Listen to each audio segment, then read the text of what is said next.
मुझे नहीं पता था। मुझे लगा कि घर के परिवार के लोग होंगे, बच्चे, बेटियां, घर की बहनें, माँ, उनसे इस बहाने मुलाकात हो जाएगी।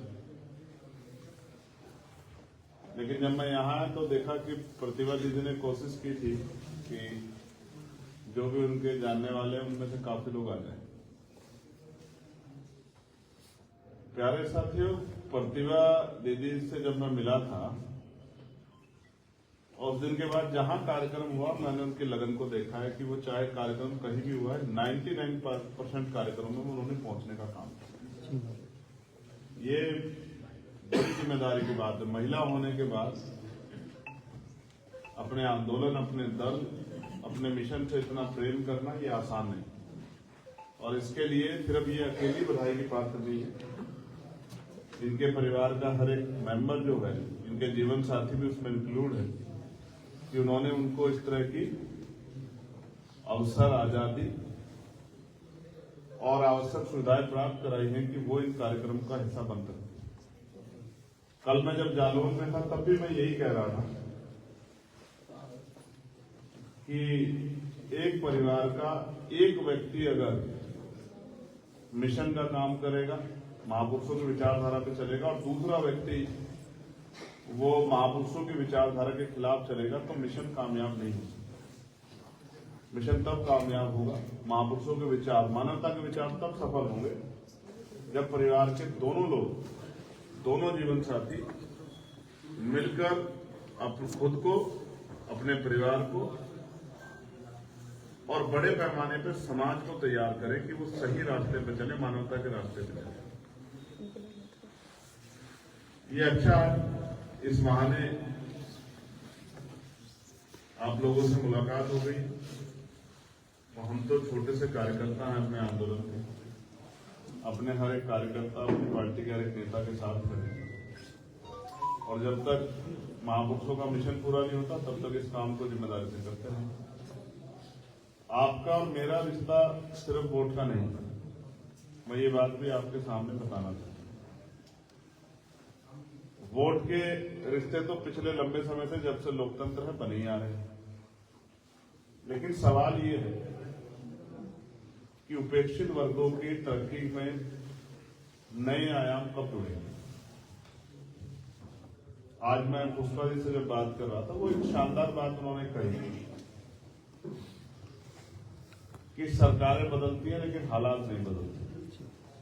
बड़ा आदमी जाएगा तो किसी भी बड़े अधिकारी से जाकर मिल लेगा, अपनी बात कह देगा, अपनी समस्या का हल निकाल लेगा, लेकिन गरीब आदमी दफ्तरों के बाहर बैठा है, घंटों घंटों इंतजार कर रहा है कि अधिकारी का मन नहीं है तो चाहे एक दिन हो जाए, 2 दिन हो जाए, नहीं मिल रहा।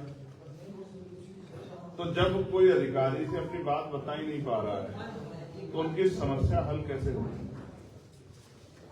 तो जो सरकारें आज काम कर रही है वो क्या जनता के प्रति उत्तरदायी है? जो जनता टैक्स देती है, जो जनता आर्थिक बल देती है, जो जनता मजबूत करती है, जिस जनता के हित की बात सरकारें करती है, कानून बनाने की बात करती है, पॉलिसी बनाने की बात करती है, नीति निर्धारण करती है, क्या वो वास्तविकता में जनता के प्रति उत्तरदायी है? क्या आपके नेता जिनको आपने बनाया, क्या वो आपके प्रति उत्तरदायी है? सरकार, एडमिनिस्ट्रेशन, कार्यपालिका, न्यायपालिका, जनता के सामने सब, और सब जनता के प्रति उत्तरदायी, क्योंकि इनको जो तनख्वाह मिलती है, इनको जो बजट्स मिलते हैं, वो जनता के टैक्स के पैसे से आते हैं। देखिए, भारत में लोकतंत्र को जिस तरह से पलटा गया, पैसों के आधार पर जिस तरह कुचला गया, कहा जाता है कि 2 बहुत महत्वपूर्ण बातें जिन पर मैं आज चर्चा कर रहा हूं। पहली ये कि भाई अवसर समान, लेकिन क्या गरीब आदमी चुनाव लड़के आगे बढ़ सकता है? सरकार कहती है कि, इलेक्शन कमीशन कहता है कि उसने एक पैमाना तय किया कि इतने पैसे आप खर्च कर सकते हैं। इसका मतलब इतने पैसे खर्च होते हैं, जिसकी लगभग वो 30 लाख से ऊपर की उन्होंने एक सीमा तय की है। यानी कि जिसके अकाउंट में 30 लाख रुपए होंगे वो चुनाव लड़ सकता है। मैं गारंटी से कहता हूं कि प्रदेश के 90% लोगों के अकाउंट में 30 लाख रुपए नहीं है। क्या वो 90% लोग गरीब, किसान, मजदूर, खेतीहार लोग, ऑटो चलाने वाले, रिक्शा चलाने वाले, छोटे काम करने वाले, क्या उनके अंदर बदलाव करने की क्षमता नहीं है? लेकिन इस लोकतंत्र को पैसे से इसको केंद्रित करके अपने अधीन किया गया। ये एक सोचा समझा षड्यंत्र है। जो लोग सत्ता में आजादी से पहले थे वो आज भी पैसे के दम पे सत्ता में बने रहना चाहते हैं। तो हालात ये है कि उत्तर प्रदेश की सरकार ने 8 लाख करोड़ से ज्यादा का कर्ज लिया। इवन एक छोटे से बच्चे जिसकी आबादी की गणना हो रही है उसके ऊपर भी 31,000 रुपए का कर्ज। और ये कर्ज आपने नहीं लिया, आपने तो टैक्स दिया। अब तो टैक्स देते आ रहे, मेहनत मजदूरी कर रहे, पैसा कमा रहे, टैक्स दे रहे हैं। ये सरकारों ने लिया है पॉलिसी बनाने के लिए, लेकिन वो पॉलिसी कहां बन रही है, कैसे बन रही है? नेता तो पैसे वाले हो रहे हैं, अधिकारी तो पैसे वाले हो रहे हैं, लेकिन आम जनता तो गरीब पे गरीब होती जा रही है। कल ही मैंने एक रिपोर्ट पढ़ी जिसमें एक जीएसटी डिप्टी कमिश्नर है जिन्होंने जीएसटी में कर चोरी पकड़ी 13 करोड़ रुपए। अब इन्हीं अधिकारी को भरोसे तो सिस्टम है कि भाई कोई घोटाला नहीं करेगा, अपराध नहीं करेगा, लेकिन होना ही चाहिए था कि उस पर एफआईआर लिखी जाती, जिसने कर चोरी किया उसको जेल भेजा जाता, उससे रिकवरी की जाती, लेकिन हुआ उल्टा। उन्होंने 1-1.5 करोड़ रुपए की रिश्वत तय की, 70 लाख रुपए की पहली किस्त उन्होंने ली। जो अधिकारी लेने गए थे उनको सीबीआई ने पकड़ लिया। जब पकड़ लिया तो उनसे पूछा किसने मांगी है, तो उन्होंने कहा डिप्टी कमिश्नर मैडम ने। तो उन्होंने उनको फोन किया, उनके सामने रखवा के फोन किया, तो उन्होंने बताया कि मैडम पैसे आ गए। तो उन्होंने कहा ठीक है, जल्दी से कोर्ट में कन्वर्ट करके मेरे पास पहुंचा दो। तो जिन अधिकारियों के ऊपर जिम्मेदारी है कि वो करप्शन को रोकेंगे, लोगों की मदद करेंगे, जिन नेताओं के ऊपर जिम्मेदारी है कि वो पॉलिसी बना के लोगों का भला करेंगे, ये जब दोनों ही तंत्र और इन पर निगरानी करने वाली न्यायपालिका और लोकतंत्र का चौथा स्तंभ जिसको मीडिया कहते हैं, जब ये चारों एक तरह की बात करेंगे, एक विचार की बात करेंगे, उसे प्रोटेक्ट करेंगे, तो ये जनता के खिलाफ तानाशाही को जन्म देंगे। आज भारत में वही हो रहा है। मीडिया जनता से सवाल करती है, विपक्ष से सवाल करती है, न्यायपालिका कहीं ना कहीं सरकार की तरफ खड़ी दिखाई देती है, और एडमिनिस्ट्रेशन सरकार के आगे नतमस्तक है कि उनको अच्छी ट्रांसफर पोस्टिंग मिल जाए, अच्छे पद मिल जाए, और नेता अपने और अपनी पार्टी के प्रति उत्तरदायी है, जनता के प्रति नहीं। इस पूरी प्रक्रिया में जनता प्रति कहते हैं कि न्याय सबका जन्म से अधिकार है। कोई गरीब आदमी मुझे सुप्रीम कोर्ट जाके दिखा दे, न्याय तो बहुत दूर की बात है। वो इतना सुप्रीम कोर्ट जाएगा, इतना उसका मकान मिल जाएगा सुप्रीम कोर्ट जाने। जब सरकार, एडमिनिस्ट्रेशन, पुलिस मिलकर अन्याय करे तो कहां जाएगा आदमी? न्यायपालिका। और जब न्यायपालिका आज के हालात देखो, 20 लाख रुपए और फेस वैल्यू के वकील, 10 लाख रुपए हेरिंग के वकील, 5 लाख रुपए, कहां से मेरी जनता न्याय लेगी? इसलिए बुरे हालातों को बदलने के लिए बाबा साहब अम्बेडकर ने प्रयास किया था कि लोकतांत्रिक व्यवस्था में जनता के हाथ में शक्ति है। तो हर बालिग व्यक्ति के हाथ में इतनी शक्ति है जो आज हमें गाजर, मूली, भेड़ बकरी की तरह हमारे साथ ट्रीट कर रही है जो सरकार है, उनको बदल सकते। 5 साल में आप पे कोई ऐसा मौका नहीं आता कि आप अपने ऊपर होने वाले गलत जो थोपे जा रहे टैक्स हैं, जो पॉलिसियां बनाई जा रही गलत, जो हम नुकसान उठा रहे हैं, उसको रोक सके। हम पे एक ही मौका आता है, जैसे आपने 10 रुपए को सामान खरीदा और सामान खराब है तो आप चले जाओगे उपभोक्ता न्यायालय और जब कंप्लेन करोगे सर जो डिमांड जो लिखा गया था वो पूरा नहीं हुआ तो मेरा पैसा वापस दिलाएगा। लेकिन यहाँ लोकतंत्र में जिसको आप वोट दे दोगे, चाहे वो आपकी एक बात पूरी ना करे, सैकड़ों बातें करके, आप कहीं नहीं जा सकते। जो ये चांद तारे तोड़ने के सपने नेता दिखाते हैं, तो चुनाव के बाद अगर इनसे कोई पूछे तो ये बात तो हालांकि मिलते नहीं है, और मिल जाए तो अगर एक भी बात पूरी ना करे तो आप इनका कुछ कर नहीं सकते हो। 10 रुपए के सामान पे वोट जा सकते हो, 100 रुपए के सामान पे वोट जा सकते हो, लेकिन करोड़ों रुपए की से कीमती वोट के ऊपर आप कहीं नहीं जा सकते। बस 5 साल बाद उनके खिलाफ वोट कर सकते हो, इसके अलावा कोई रास्ता आपके पास नहीं। तो ये वोट हमारा हथियार है, इसको अभाव में, प्रभाव में, किसी लालच में, किसी प्रलोभन में इधर उधर ऐसे ही दे देना, आंख बंद करके दे देना, ये भी एक तरह से गैर जिम्मेदारी है। तो हमें समझना पड़ेगा कि हमारी वोट ही हमारी शक्ति है, इसका प्रयोग करना हमें आना चाहिए, तभी शायद हम अपने हालातों को बदल सकें। और मैं फिर कह रहा हूं, जब तक जनता के बीच से उनकी लड़ाई को लड़ने वाले, उनके दर्द को समझने वाले लोग नहीं जाएंगे, उनके बीच के लोग नहीं जाएंगे और वो जाके उनके हक के लिए बोलेंगे नहीं, तब तक कोई बहुत बड़ा बदलाव होने वाला नहीं। हम कोशिश कर रहे हैं अच्छे लोगों को लाने की, अच्छे लोगों के जरिए आगे बढ़ने की। हालांकि पैसे वालों को ये बात पसंद नहीं आएगी, पैसे वाले उसके लिए हमें रोकने के लिए तमाम हथकंडे अपनाएंगे, मीडिया, न्यायपालिका, तमाम तरह के तंत्र का सहारा लेंगे, पुलिस, लेकिन इनसे हम लोग रुकने वाले नहीं। हम लोग जनता के बीच के लोग हैं, कोशिश करेंगे कि जनता को जागरूक करके इस व्यवस्था को बदलें। आप जाओ कहीं भी, आप महसूस कर रहे हो कितना डिफरेंस है कि जो सरकार में नेता होते हैं कहते हैं कि हम गरीबों के लिए अच्छे स्कूल बना रहे हैं, अच्छे अस्पताल बना रहे हैं, लेकिन नेताजी कभी अपने बच्चों को स्कूलों में नहीं पढ़ाते। जिन स्कूलों को करोड़ों रुपए लगा के वो बनाए जनता के लिए कह के कि बहुत अच्छे स्कूल है, और जिन अस्पतालों को कहते हैं कि हमने बहुत अच्छे अस्पताल बनाए गरीबों के इलाज के लिए, उनमें कभी अपना इलाज नहीं कराते, परिवार का नहीं कराते। सवाल ये है, अगर ये अस्पताल अच्छे है तो आप अपना इलाज क्यों नहीं कराते? तो स्कूल अच्छे तो अपने बच्चों को क्यों नहीं पढ़ाते? अपने बच्चों को तो अमेरिका, लंदन पढ़ाते हो, ऑस्ट्रेलिया पढ़ाते हो, रूस पढ़ाते हो, फ्रांस पढ़ाते हो, और यहाँ के तो अच्छे स्कूल बना दिए। बेसिक थ्योरी समझाने का मेरा समझाने का मेरा प्रयास है कि डेमोक्रेसी पे जो पैसे का तंत्र जुड़ा है, आप इसको इतना करीब से समझो। एक आदमी चुनाव में 4-5 करोड़ रुपए खर्च कर रहा है, तो कोई साधु बाबा तो है नहीं कि अपनी संपत्ति लुटाने पे वैसे ही आ गया। ऐसे लोग ढूंढोगे तो 10 नहीं मिलेंगे आपको दुनिया में। देश छोड़ो, आप दुनिया की बात कर रहा हूँ कि जिन पर करोड़ों रुपए और वो जनता को लौटा रहे हो दोनों हाथ से, लो भैया आप ले लो, आप ले लो। तो ये जो 4-5 करोड़ रुपए चुनाव में फूक रहा है, वो क्या वो पूरा नहीं करेगा आपको? और अगर पूरा करेगा तो वो कहां से पूरा करेगा? आप सोचो ना, खुद ही महसूस करके देखो। अगर कोई 4-5 लाख रुपए भी किसी काम में लगा रहा है तो इसी उम्मीद से तो लगा रहा है कल मेरे 4-5 लाख रुपए डबल हो गए, 10-20 लाख रुपए हो जाए, या वो इसलिए लगा रहा है कि 4-5 लाख रुपए में सेवा के लिए लगा रहा हूं। ऐसा होगा तो कोई स्कूल, कॉलेज, यूनिवर्सिटी बना सकता है, बच्चों को फ्री एडमिशन दे, अस्पताल बना सकता है। लेकिन जो राजनीति में तमाम पैसा लग रहा है वो इसलिए लग रहा है कि हम अगर जीत जाएं तो तमाम इस पैसे को पूरा करो, अगले 1-2 चुनाव की और व्यवस्था करें। तो जहां जिस देश में, जिस प्रदेश में पॉलिसी बनाने वाले भ्रष्टाचारी हो गए हों, वहां कैसे लोगों के हित की रक्षा हो सकती है, आप मुझे बताओ। और आप जनता की सोच कितनी महान होगी। कोई अगर पैदल यहाँ प्रचार करने घूमेंगे तो आप कहोगे इसके बल्ले तो कुछ है नहीं, तो पैदल घूम रहे।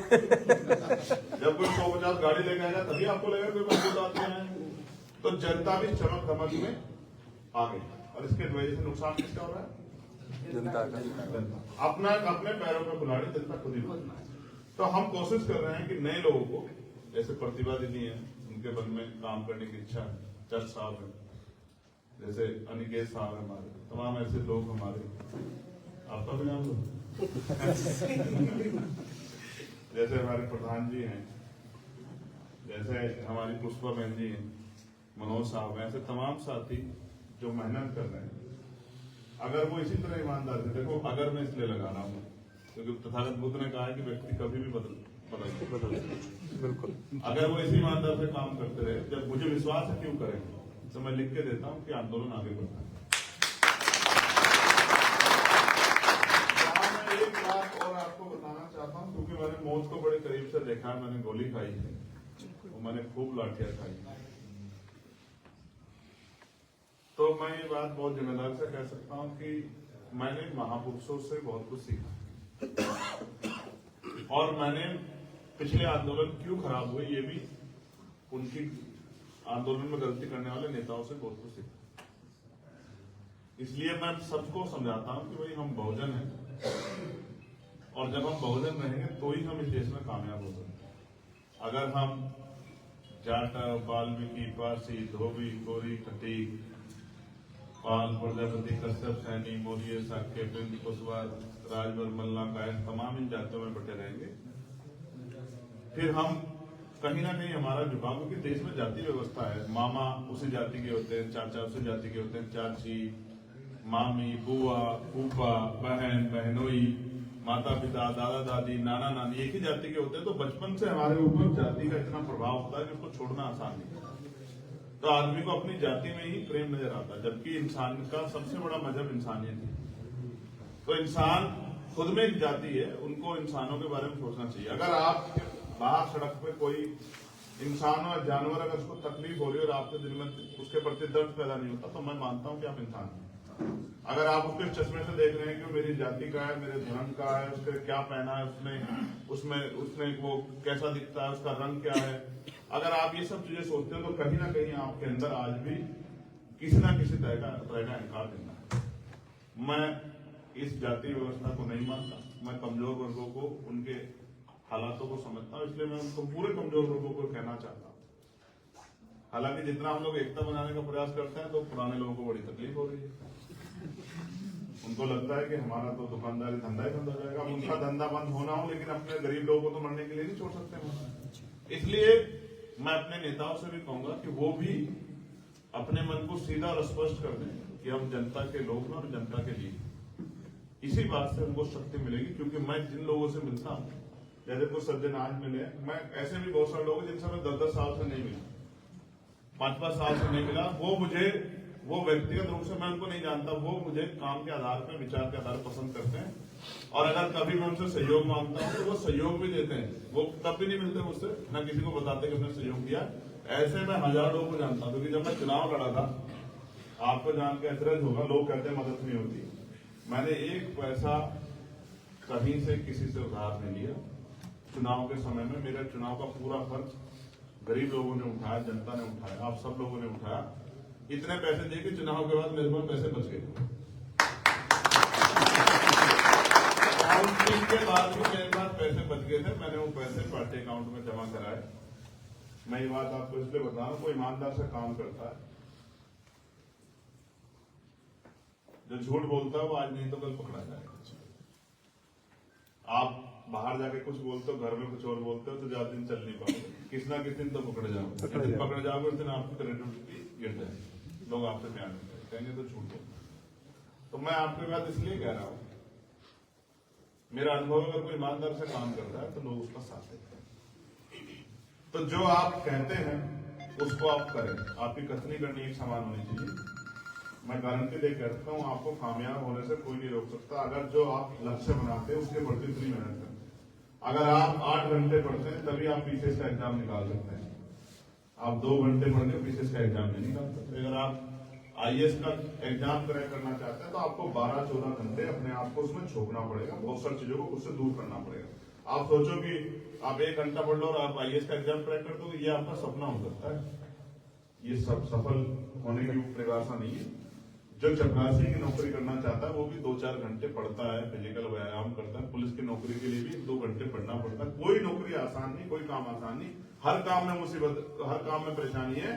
लोकतंत्र सबसे आसान है, कुछ नहीं करना, बस लोगों को बटन दबाना सिखाना। पहले मोड़ लगाने सिखानी थी, अब क्योंकि ईवीएम से चुनाव हो रहे, अब बटन दबाना सिखाना। ये इतना सा काम कर दोगे लोगों को समझा के, मैं नीचे कहता हूँ बदल जाएंगे हालात। ये नहीं कर सकते आप करते हो कि इतने अवसर दिए संविधान ने, अगर नहीं होता संविधान तो आप क्या जानवरों के जीवन से निकल पाते? ये वोट है जिसकी वजह से बड़े बड़े लोग हमारी गलियों में, बड़ी बड़ी गाड़ी वाले, बड़े बड़े कुत्ते वाले, बड़े बड़े बंगलों वाले, अगर ये वोट का अधिकार चला जाए तो एक भी आदमी गरीबों की बस्ती में झांकने नहीं जाएगा कि उनके क्या हाल है। जिन वर्गों पे अभी वोट नहीं है, जैसे घुमंतु जातियों में वोट का अधिकार नहीं, बहुत सारे ऐसे लोग हैं, आपने देखा हो गांव के किसी कॉर्नर, शहर के किसी कॉर्नर पर कैसे पड़े रहते हैं, उनके हालात क्या हैं, सड़कें बनी है कि नहीं, उन पर बिजली पानी तमाम व्यवस्था है कि नहीं। वो जानवरों की तरह जीवन जी रहे, क्योंकि उनका उनसे कोई फायदा सीधे नेताओं को नहीं, क्योंकि उनके पास वोट नहीं। इसलिए आप समझो कि वोट कितना शक्तिशाली। इसको लेने के लिए कोई हाथ जोड़ता है, कोई पैर पकड़ता है, कोई बैठ के खाना खाता है, कोई आपके घर आता है, कोई और तमाम तरह की बातें, कोई रो पड़ता है, पता नहीं क्या क्या करते हैं लोग। कोई कहता है मेरी तपस्या में कुछ कमी नहीं होगी चुनाव के समय। और कोई तमाम एयरपोर्ट पोर्ट सब चीजें समर्पित कर देता है पूंजीपति और फिर कहता है कि मैं गरीबों का हित से। कैसे संभव हो सकता है? गरीबों को आप बताओ, किसी भी जाति का कोई बच्चा हो, आज बताओ कहाँ है नौकरी? अब पुलिस की भर्ती आई है, अब सबकी नजर है कि इसमें घोटाला ना हो जाए, क्योंकि कोई भर्ती ऐसी जिसमें घोटाला ना किया हो सरकार, जिसका पेपर लीक ना हो। डंडे से चलाना चाहते हैं सरकार को। एक यही के एक आईपीएस हैं अमिताभ ठाकुर, रिटायर, जबरिया रिटायर, उन्होंने कब सिर्फ वाले घोटाले में आवाज उठाई, 92 का कोई मामला खोल कहां से उठा के और उनको बोलने दे रहे हैं। अभी मैंने देखा तारीख पाए तो सीटियां बजा बजा के उनकी आवाज नहीं निकलने दी। इसको लोकतंत्र कहते हैं? ये लोकतंत्र मानते जो आज सत्ता में है, इनकी हिम्मत नहीं है आलोचना सुनने की। लोकतंत्र का मतलब है कि सुनो, जनता की सुनो। आप जनता की नुमाइंदों की सुनना नहीं चाहते। बहुत बुरे हालात है। इस दौर को बदलने के लिए हमें अपने आप को बदलना पड़ेगा और ये क्रांति का उत्सव चल रहा है, इसमें अपने आप को झोंको, योगदान दो। आजादी ऐसे हमें थोड़े मिली थी कुर्सियों बैठ के। जिन्होंने आजादी की जंग लड़ी है उनकी कुर्सी नहीं, उनके शरीर का मांस तक काट लिया था। उनको बलिदान देने पड़े थे, फांसी के फंदे चुभने पड़े थे, गोलियों से उनके शरीर को छन्नी होना पड़ा था, उनका खून ऐसे बहा था जैसे पानी बहता है। क्रांति कौन मानती है? हिम्मत जुटाओ। टाइम ज्यादा तो बढ़ता ही रहेगा। सौरभ साहब इशारा कर रहे हैं क्योंकि मेरी फ्लाइट है और मुझे पहुंचना है, तो मैं आज के लिए बस इतना ही और दिल्ली से मैं आग्रह करूंगा मुझे जाने के लिए। आप सबका भी धन्यवाद, आप सबका भी मंगल हो और महापुरुषों का आशीर्वाद आप पे बना रहे। धन्यवाद।